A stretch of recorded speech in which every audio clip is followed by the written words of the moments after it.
opportunity. Since yesterday, there was an announcement by our head coach, Mr. K. Devon, di mana beliau telah memaklumkan kepada media bahawasanya beliau membuat keputusan untuk meninggalkan pasukan Kelantan. Kelantan ni antara pasukan yang selalu ditinggalkan orang. Ya. Kadang-kadang tinggal mengejut, kadang-kadang tinggal secara berunding. Tapi dalam kes K. Devon ni saya nak jelaskan supaya jangan timbul silap faham. Sebenarnya keputusan K. Devon meninggalkan kita tu terbit daripada perundingan, bukan mengejut. Ya. Saya tahu di luar sana berbagai-bagai tekanan dan mengendalikan pasukan bola sepak Kelantan bukanlah satu perkara yang mudah, kerana our spectators are so passionate that sometimes they put a lot of pressure on coach. Sedangkan kalau bagi yang faham, football is not the straightforward things, you know. Tapi kadang-kadang saya fahamlah penyokong Kelantan yang dah biasa menang, jadi bila keadaan tak berapa menang tu, mereka dah mudah jadi restless. Dan sikit sebanyak memberi tekanan kepada coach. Dan saya sentiasa berhubung sepanjang masa dengan Mr. Devon. Dan sejak 2-3 minggu yang lepas, beliau agak tertekan sikit secara peribadinya, kerana macam-macam perkara tak perlulah saya ulaskan di sini. Tapi saya punya pendekatan, saya sentiasa memberikan sokongan bagi moral support kepada siapa-siapa saja yang kami telah beri amanah sebagai head coach. Sebab tu walaupun ada tekanan sejak berapa lama dulu, saya hanya berdiam diri, tapi bukan bermakna saya biarkan begitu saja. Saya in consultation dengan head coach. Dan selepas kita tewas kepada Pahang pada hari itu, Mr. Devon berpendapat dia nak berunding dengan saya, minta keizinan untuk beliau meninggalkan pasukan. Cuma saya minta dia supaya tidak usah terburu-buru, dia fikir dulu, dan saya minta dia terus memimpin waktu menemui Terengganu, dan selepas itu perlawanan menemui Felda.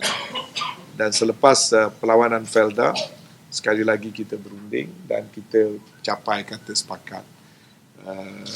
Devon merasakan pasukan Kelantan perlu diberi peluang untuk berada di bawah sistem dan corak latihan yang berbeza, yang mungkin pada pendapatnya mungkin lebih sesuai dan mungkin boleh membawa kejayaan yang lebih besar bagi pasukan.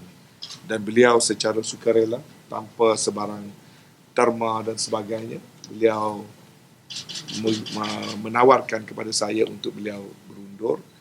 Dan saya juga, oleh kerana saya pun dah bagi masa yang panjang untuk beliau berfikir banyak kali, dan saya menerima dengan hati terbuka hasrat beliau secara mutual, ya.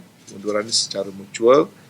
Dan oleh kerana ada masa beberapa minggu itulah saya cuba untuk mencari pengganti supaya tidak ada lapse yang terlalu lama. Saya tak nak pasukan duduk dalam keadaan in the state of limbo, uncertainty because of the absence of the head coach. So sejak itulah saya meninjau-ninjau, menghubungi kawan-kawan, dan kita bersetuju untuk melantik jurulatih yang baru mulai hari ini, immediately mulai hari ini.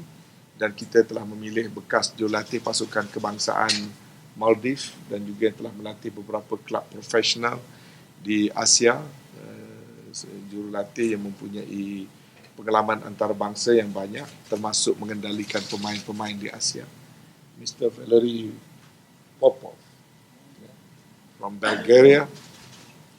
Beliau adalah jurulatih yang melatih Ali Asfaq dan banyak pemain-pemain di Asia. Saya telah berbincang untuk mengetahui dia punya filosofi kejurulatihan, vision. Sebenarnya kami dah kenal lama, dah 2-3 tahun dulu lagi. Kita sudah sentiasa berhubung dengan saya. Jadi apabila saya menerangkan rancangan-rancangan kita, Mr. Popov bersedia untuk menawarkan khidmat, mengambil alih kejurulatihan daripada Mr. K. Devon. Dan dengan itu saya memutuskan kekosongan itu terus disambung. Mulai pada hari ini, malam ini dia akan berlepas ke Kelantan dan terus akan mengambil pasukan. Dan selepas itu beliau akan membuat penilaian selepas 2 perlawanan menentang Selangor back to back, dan dari situ barangkali akan ada lagi perkara-perkara yang beliau fikirkan perlu, kita akan bincang pada waktu itu. Jadi itu pemakluman, dan saya harap penjelasan ini mematikan apa juga spekulasi yang tidak perlu diperbesar-besarkan dalam masalah ini.